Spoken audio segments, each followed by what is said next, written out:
Hi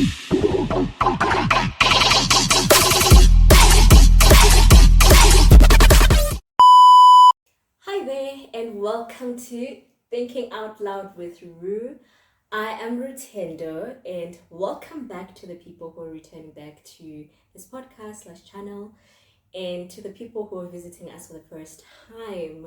Thank you so much for stopping by, and please do hit the subscribe button and like, because it is completely free and it's just a way of showing support. Thank you again to everyone who's returning. So when I was thinking of some of the things that I really wanted to bring to this space, one thing that immediately popped into my mind is the clash between progressing in your career, or wanting to progress in your career, and also wanting to start a family. Because when you start progressing in age, like I am right now, you start to think about the idea of settling down, right? Of starting your own family. And currently, just to share again, I am 29 years old, technically 28, but we're already within the year that I'm turning 29. So why not just say 29? But I'm only turning 29 in August on the 30th. But anyway, if you hear me saying 29th, I'm not yet there, but I am within, okay? But anyway, so last year I really started thinking hard about wanting to start a family, right? It's something that I thought really long and hard about, because I am progressing in age, and at that point in time, my career was also starting to shape up in a way that I wanted it to.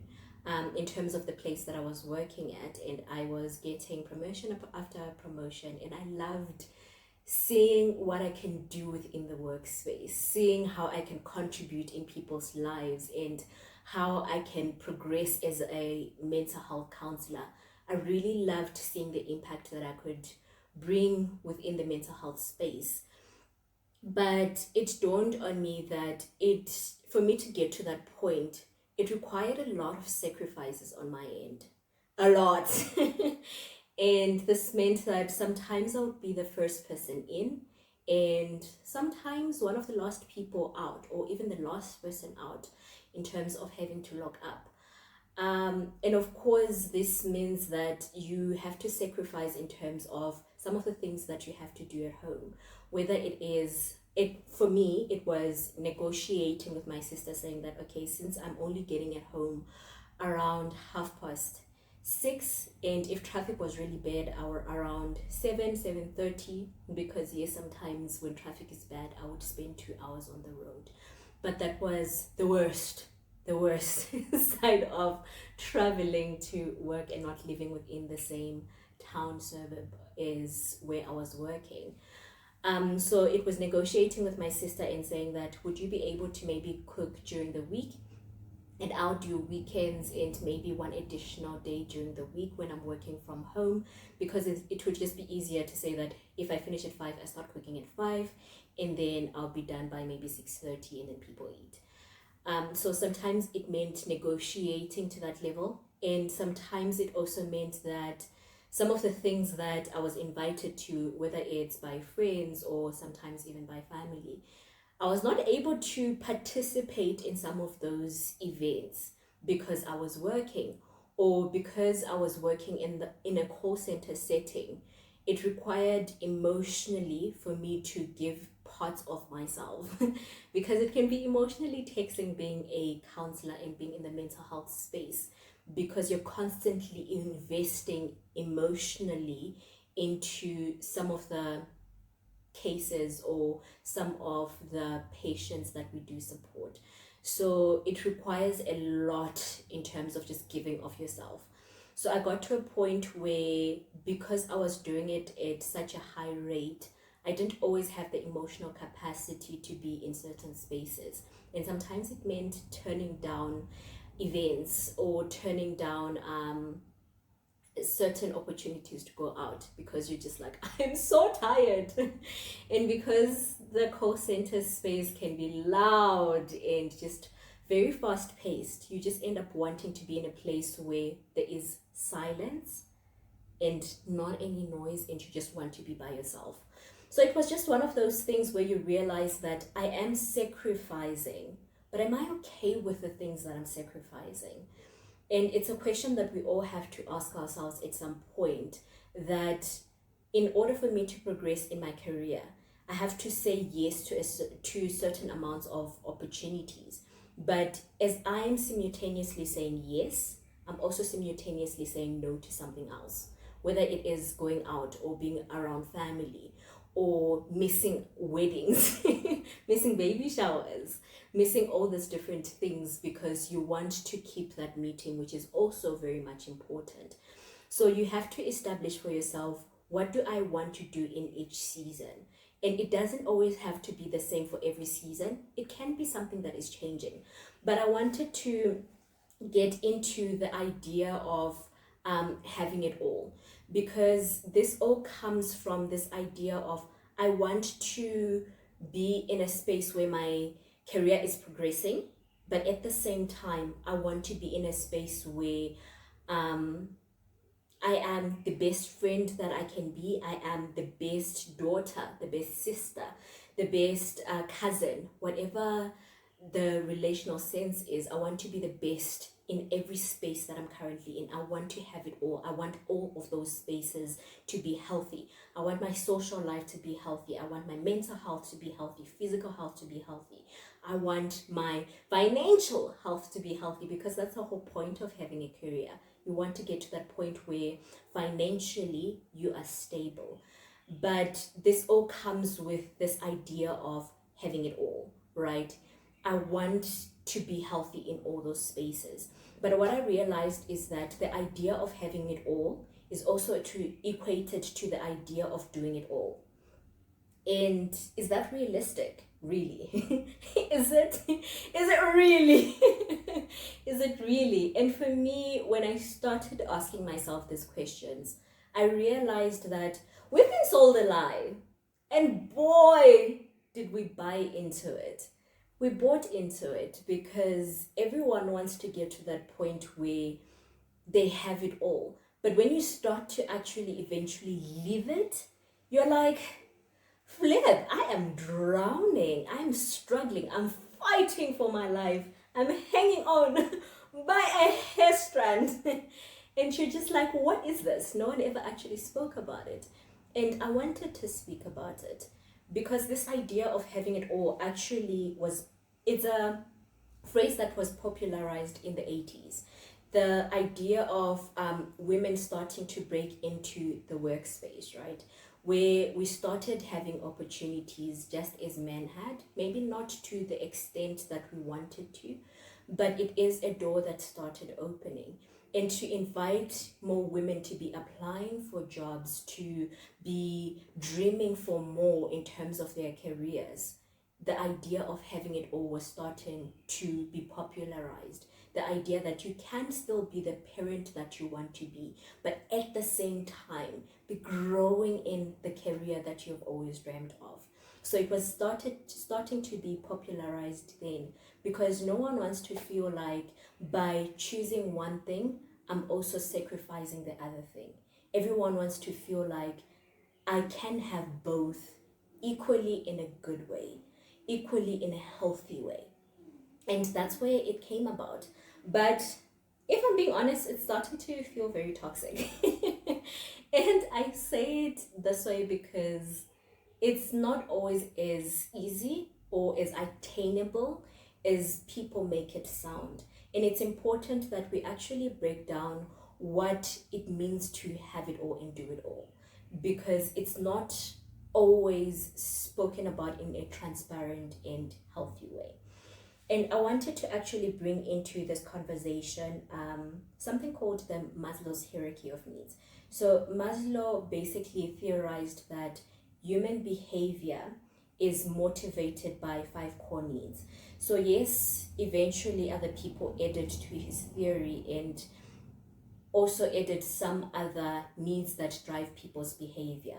But I wanted to just focus on the 5 that he brought into the conversation after his own research. So the first thing that he said, so it's basically presented in the form of a triangle. And on the bottom, on the base level of the triangle, I will input the diagram so that you're able to see it. On the base level, there is psychological needs, that some of our behaviors are driven by the psychological need that we have for food, for shelter, for clothing, right? And then the second one from the bottom is safety and security, that our behavior sometimes is driven by the fact that we want to feel safe physically, or the fact that we want to have security in our finances. We don't want to be in a space where you feel like that job that you're depending on is going to be lost tomorrow. And sometimes our behavior is navigated by that. And then the third one, which is right in the middle, is the idea of wanting to feel love and belonging. So our behavior is motivated by that we want to feel that I have someone who's coming, who is waiting for me at home, or I have someone who is loving me unconditionally. That unconditional regard of saying that there's nothing that I can do that will cause this person to think anything less of me. Just knowing that there's this person who has me, who cares for my needs, and who's got my back every step of the way. That idea of feeling secure in that is always needed. And then of course the other one is esteem, that we want to work on things that make us feel confident, things that make us feel secure. And then finally, self-actualization. And this is where self-fulfillment, our self-fulfillment, why is that word just making me trip all over my words? But anyway, self-fulfillment, right? The idea of wanting to feel creative, wanting to feel satisfied with our lives. And these are all the different spaces that literally motivate our behavior. So question is, why do I bring this into the conversation? Because I just wanted to structure it so that it is structured a little bit differently than my other videos. But anyway, these are all the different needs that we have as human beings, and it motivates the decisions that we then make in our lives, whether it is wanting to go to work, whether it is staying in work even though it might not always be the healthiest space for you, because you want to be in a space of meeting those physiological needs, because you want to be in a space where you don't end up losing the home or the house that you bought for yourself and for your family, or that you hope to be building a family in. And this then drives some of the decisions that you then make, whether it's to stay or maybe to want to progress within your career. But what I really wanted to emphasize is that even though the world has a definition of doing it all or having it all, it's important for you to define for yourself what having it all means. But do it in such a way that you also keep in mind all the different needs that you have as a human being. Because you don't only have physiological needs, which is something that really dawned on me last year, that everything that I was doing was basically making sure that I focused on the basic needs that I have, which is just the safety and security of knowing that I have a job and knowing where my next paycheck is going to come from, and also knowing that I am able to provide what I wanted for myself. Even though, yes, I was staying at home at that time, and I still am staying at home at present.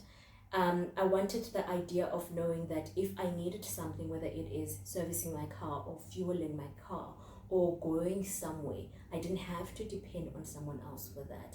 And you start making decisions that allow you to stay in that space. But what I realized is that I was just focusing on the bottom of this triangle, just focusing on making sure that I meet my physical needs. But everything else, oh geez, I was hanging on by a hair strand, and I was just drowning in all the other areas because I wasn't going out as much. And I started wanting to reconnect with that, because you slowly lose yourself. It's Not something that happens within one day and you just wake up and you're like, everything is gone. But you realize that with every single decision that I'm making, I'm choosing something. And every single time that I say yes at work, I'm simultaneously saying no to something else. And I had to ask myself, am I okay with the things that I'm saying no to? So after you make so many sacrifices within your life, you start to ask yourself those questions. Am I okay with the things that I'm letting go of? Am I okay with the things that I'm saying no to? Yes, I've said yes, and it has paid off in one way or another. But it has also disadvantaged me in one way or another. Am I okay in the ways that it has disadvantaged me? So it's important for you to define, what does success look like? Does it look like me getting a certain amount of money in my bank account? Does it look like me having a certain number of social events that I'm going to? Or me being able to participate in something that is creative and that allows me to sort of lessen the stress that life sometimes throws our way? Because stress is normal. Stresses are going to happen on a daily basis, but it's just a matter of having those little things that you have in your life to manage them. And that's why I think it's important for you to define what success means for you.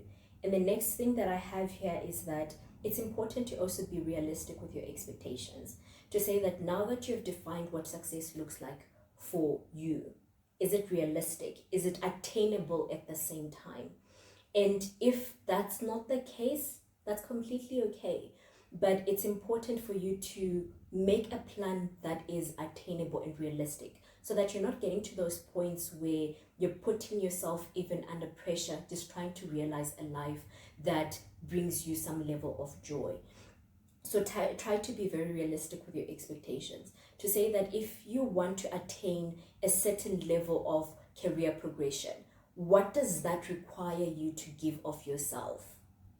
And based on what it requires to give of yourself, are you still able to maintain some of the things that you want to maintain in your social life, in your physical health journey, and in your mental health journey? Are you still able to do everything else? Because it's also important to remember that burnout is real. And it is real because we're not always as realistic as we should be about the resources that we have. And sometimes we just spread ourselves way too thin. And we like the idea of us being superwoman or superman, right? Us being able to do it all. But that's exactly where burnout comes from. Sometimes we need to be aware of the resources that we have within ourselves, what we're capable of doing, and what we might not be able to do right now. We don't have to do everything at the same time. And the other thing that I want you to do is have practical conversations with people in your lives. Because eventually, if you're the person who's saying no to every single opportunity to be around your friends or opportunity to be around your family, they'll stop inviting you. They'll stop inviting you, because why would I invite a person who's always saying no? Why would I put myself in a place where I'm starting to feel rejected again and again? Because right now, the conversation that I've been seeing quite a lot within these spaces is that people are now getting okay with walking away, even from relationships that felt healthy at some point, because we're starting to be more and more protective of the self, to just put ourselves first. And sometimes that means people are walking away from you, even if you considered yourself a good person. And if you are not okay with that, it's important for you to start now creating moments of having practical conversations, of saying that, guys, this is what I can give at the moment. Are you okay with that? So that you can meet a healthy compromise with the people in your life. And sometimes it also means that maybe talking to the people that you have in your life about supporting you more in order for you to meet some of the goals that you have. But it also means that you also need to look at what they can give and what they can't give, so that you can meet a healthy compromise, because you're not the only person who needs to be supported. Sometimes we also need to be better listeners for the people in our lives. And it's also important that you look at establishing boundaries. I have to say this because it's not every opportunity of a promotion at work that you have to say yes to. It's not every single promotion or career progress opportunity that you have to say yes to, because sometimes it will require you to sacrifice some of the things that you're not okay with sacrificing. So it's important for you to practice the art of saying no. Even if you do accept certain opportunities, you need to be able to communicate for yourself what you are able to give and what you aren't able to give. Because sometimes some of the opportunities that we get and some of the things that we say yes to, technically you could have negotiated better.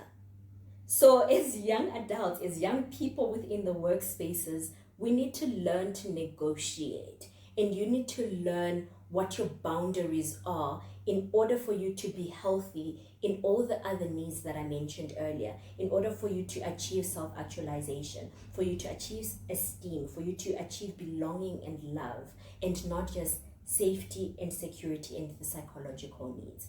So you need to learn that art of saying no. It's very important. And finally, like I mentioned before, it's important for you to ask for help. So I think one thing about being an adult that I'm learning is that sometimes we get to this point of just wanting to be independent, right? We're always taught by our parents that it's important for you to learn to stand on your own 2 feet, for you to not always depend on the people around you, for you to be a self-sufficient adult. Oh, isn't that great? That's amazing. It's an amazing place to want to aspire to be at. But it gives us this idea of thinking that we can survive on our own, which is not the case. It is not the case. We need help. You need help. And it's important for you to identify which areas do you need help. And sometimes if it means outsourcing help in order for you to keep your house clean, do that if you can afford it. If it means that you're getting more technology into your home so that you don't have to hand wash, so that you don't have to spend 5 hours just cleaning your home because you have every manual thing that you could ever have, then do that if you can afford it, so that you're able to still find ways of buying time, but in ways that don't that don't force you to give too much of yourself, because we are living in a technological world after all. And if there are certain things that make your life a little bit better, adopt them into your life, so that you don't feel like as a parent or as a friend you are not bringing your best self. And just have a little bit more self-compassion as well, because sometimes you might find that the people in your life are now starting to feel a little bit neglected, and they voice it out to you, and you just reflect back and you're like, oh snap, I do see it. I wasn't as present. I wasn't as emotionally available as I intended to be. And when you do recognize those moments, don't beat yourself up for it and be like, I should know better. I am in a space where I have so much emotional maturity and emotional intelligence. I've been learning about this and wanting to do better. We are human beings after all, and sometimes we are going to fall short. So it's important that in those moments where you do fall short, have a little bit of self-compassion. So forgive yourself and look at, how can I manage my time a little bit better so that I can show up for people in my life the way that I want to. And hopefully some of the things that I shared with you work for you. Please do take whatever you can. And if something doesn't work for you, leave it. It's okay. It's completely okay. Thank you so much for watching. And we'll see you again next week. Same time, same place. Bye for now.